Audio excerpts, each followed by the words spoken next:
Hello mga idol, it's me again Kuya Chance. So karon mga idol no kay mag-area ta diri mga idol kay namin nakita diri ana tuna mga idol. And then kanang nahagbong mga idol mao na siyang skiff boat mga idol, din na siya apil net mga idol, din dira ata mo tuyok unya mga idol no kay ato man ang tuyokan ng isda mga idol kay para dili na siya makabuhi. So possible gyapon siya makabuhi mga idol kay mo salom siya sa ilalo. Inindre mga idol no kay mao na mo chief engineer og boso mga idol.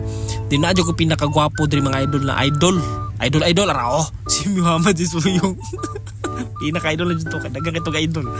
So diri mga idol no kay nakatuyok na ta diri mga idol kay mao man itong skiff boat na tong hagbong gid mga idol. So natuyok na nato ni 3 then ang isda na nastunga din possible gyud makabuhing isda mga idol kay musalom na siya sa ilalom. So kung dili na to siya maklos ang ilalom dili mga idol makabuhi jud na siya.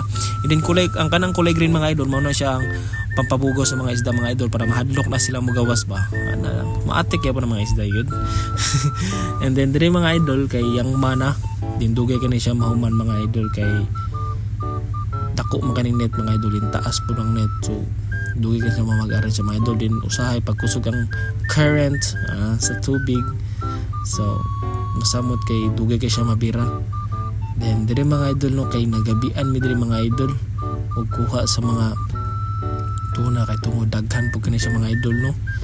Then awa mga idol daghan kani si mga idol na ani siya sa mga 95 tons mga idol na mga skipjack tuna. And din kanang upaw mga idol mao na siya mga third officer si Samangsa, 21 years old pa na mga idol, Koreano, bata pa kay na.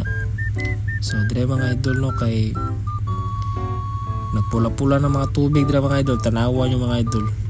Pula-pula ng tubig mga idol sa dugo sa skipjack, dugo nun gani skipjack mga idol, sa mo tagdaghan kayo.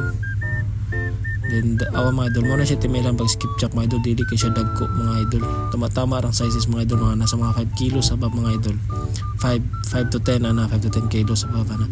And then ang yellowfin ug mga big eye tuna, may yellowfin tuna dagko jud sa mga idol, nasa mga 20 kilos above, 30 kilos above nga na. So ara mga idol no daghan kina mga idol, dugay kay nahuman ra mga idol. And thanks for watching mga idol no. Then ayaw mo kalimot og like and share mga idol. Then God bless mga idol. Mwah.